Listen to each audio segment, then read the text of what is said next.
Assalamualaikum guys. Jadi gini, menurut pandangan kalian, apa sih yang membuat bangsa Mongol begitu sulit untuk menaklukkan tanah Jawa? Tentu dalam benak kalian pasti tahu sebenarnya bahwa bangsa Mongol ini begitu kuat. Saking begitu kuatnya, dia hampir menguasai setengah luas daratan dunia. Dan dikdaya kekhalifahan Abbasiyah pun di Baghdad hancur lebur di tangan bangsa ini. Tapi, kenapa sih Pulau Jawa begitu sulit ditaklukkan? Apakah sebegitu menakutkan kerajaan-kerajaan Jawa di Nusantara? Nah, buat yang penasaran tentang kenapa sih bangsa Mongol sulit menaklukkan tanah Jawa, yuk simak ulasan lengkapnya. Saksikan.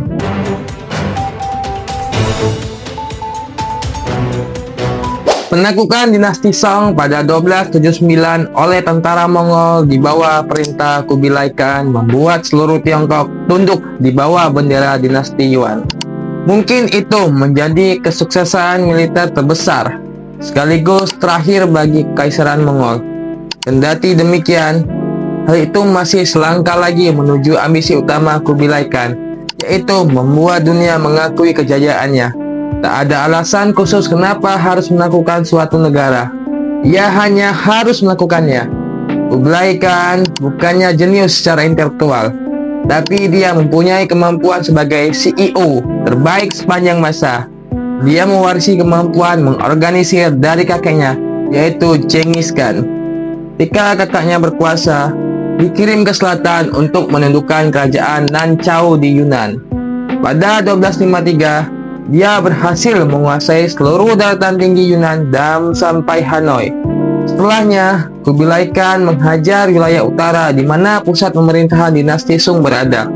Pada 1259, dia menyeberangi sungai Yangtze untuk kemudian menyerang Wuxiang. Di tengah ekspedisinya itu, Mongke Khan keempat wafat. Dia mengajukan gencatan senjata dan kembali pulang untuk ikut pemilihan Khan menggantikan kakaknya. Namun, dia takut tak dipilih. Akhirnya, dia memerintahkan para jenderalnya untuk mengangkatnya sebagai Khan di perbatasan Tiongkok, Mongolia. Orang-orang Mongolia banyak tak suka kepadanya. Sikap dan tindak tunduknya Kubilai sudah setengah Cina. Setelah menjadikan pada 1260, dia melanjutkan ambisinya. Dia merebutkan kota Hubei, Xiangyang, dan Fancheng, mengepung kota Hansu, dan menghajar pengikut dinasti Sung yang masih bertahan di Kanton. Raja mahkotanya melarikan diri ke lautan. Namun, pada 1275, armadanya berhasil dihancurkan. Dengan begitu, patahlah seluruh kekuatan Tiongkok. Dia memindahkan ibu kota Mongolia ke Beijing. Dinastinya dia namai Yuan. Praktis, sejak kekuasaan Genghis Khan, Kekaisaran Mongolia memperluas daerah jajahannya ke barat sampai Eropa. Seluruh daratan Asia dikuasai. Ini pun mengakibatkan kekuasaan mutlak atas lautan. Akibatnya, kapal daging Tiongkok menguasai perniagaan laut dari Tiongkok hingga Arab.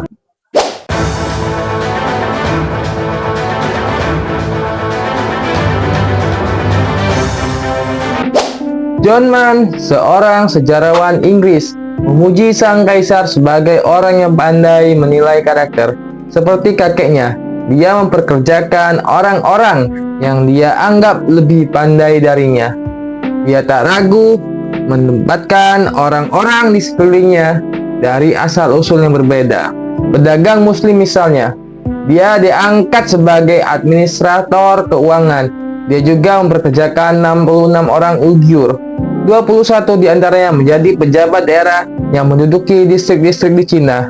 Sementara beberapa lainnya bertugas mengejar para pangeran keluarga kerajaan. Namun, kata John Mann, pengulangan berikutnya seperti di Jepang, Burma, Vietnam, dan Jawa justru menunjukkan betapa ambisinya itu bisa menjadi sia-sia. Ekspedisi ke negara-negara itu setidaknya memberikannya pelajaran bahwa dia telah mencapai batasnya, tapi dia menolak untuk belajar. Sejak mendirikan dinasti Yuan, Kubilai Khan mulai menebar kekuasaannya dengan menuntut bakti dari negara-negara yang sebelumnya sudah mengakui kekuasaan kekaisaran-kaisaran dinasti Sung. Jika menolak, mereka akan diserbu dengan prajurit bersenjata. Setelah sempat menginvasi dinasti Goryeo di Korea pada 1260, dinasti itu akhirnya total menjadi bawahan Yuan pada 1273. Kubilai Khan menjadikannya pangkalan militer. Pasukan Korea pun ikut membantu ekspansi Mongol ke berbagai negara di Asia. Setelah Korea, Kubilai Khan 2 kali berusaha menyerang Jepang. Sebelumnya, dia sempat menyuruh utusannya membawakan perintah agar Jepang sudi mengakui kekuasaan Mongol dan mengirim upeti. Namun, Kaisar Jepang menolak mentah-mentah. Di satu sisi, keputusannya untuk memulai hubungan dengan Kekaisaran Jepang juga untuk mendapatkan nilai baik di mata bangsa Tiongkok. Namun, penolakan Jepang membuatnya untuk pertama kali terlibat dalam pertarungan laut. Meski dia tak berniat melakukan perang angkatan laut, inisiatifnya terhadap Jepang membawanya pada keputusan yang mengerikan.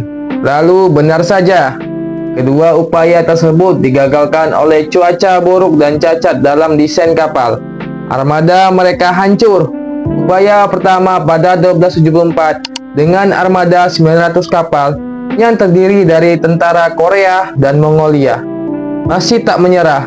Pada 1281, Kubilai Khan memilih menggunakan banyak pelaut Tionghoa yang lebih berpengalaman.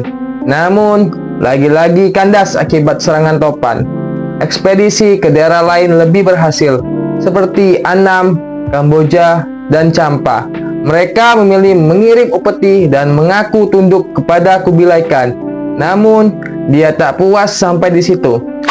Menurut Slamet Mujana, dia malah meminta lebih dengan menyuruh raja-raja di negara itu datang sendiri menghadap sang kaisar.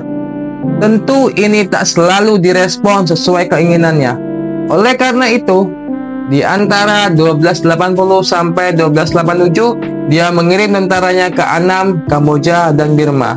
Meski tentara berkuda Mongolia terkenal hebat, angkatan darat ulung. Namun dalam ekspedisi kali ini, mereka tidak berhasil karena tidak tahan akan panasnya udara. Tulis Slamet Mujana.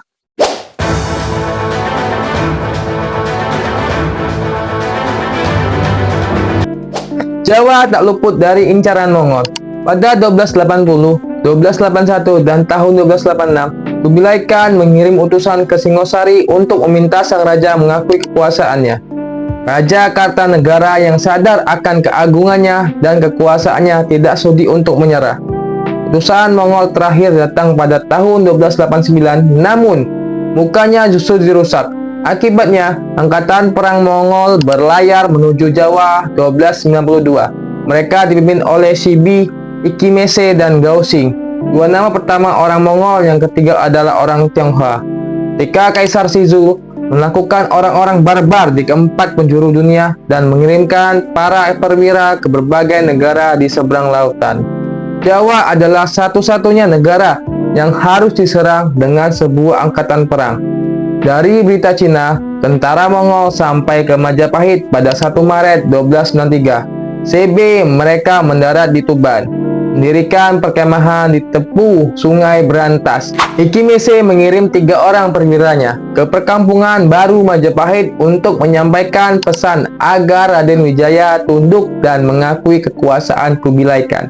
Raden Wijaya akan tunduk kalau Mongol membantunya melawan Jaya Katwang dari gelang-gelang yang telah membunuh Raja Kartanegara dan menghancurkan Singosari. Itulah kenapa Raden Wijaya menyingkir ke Majapahit. Puncaknya, pada 20 Maret 1293, tentara gabungan Raden Wijaya dan Mongol mengepung Jaya Katwang. Mereka kocar-kacir dan terjun ke Sungai Berantas.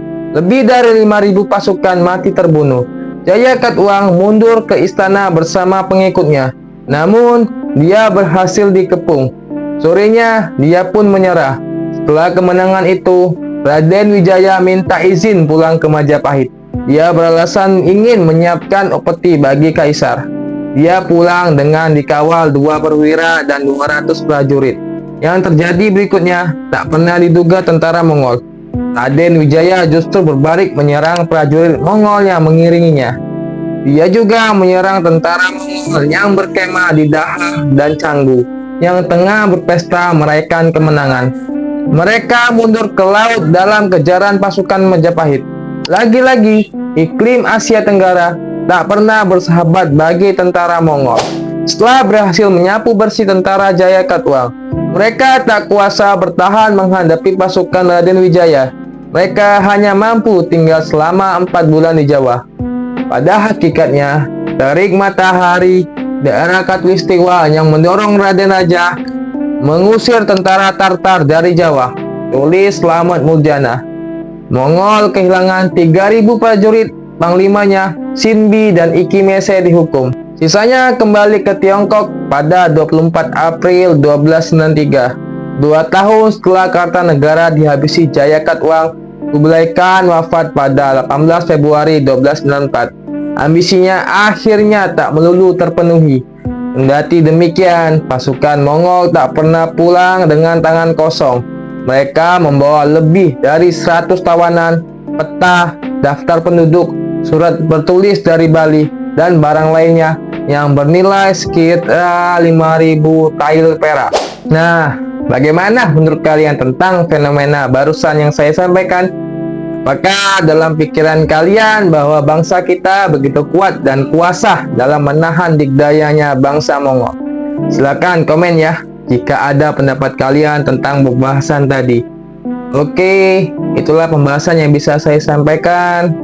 Saya ucapkan terima kasih ya. Dan saya mohon maaf ya jika ada yang keliru dalam penyampaian saya. Saya mohon undur diri. Wassalamualaikum warahmatullahi wabarakatuh. Semangat pagi.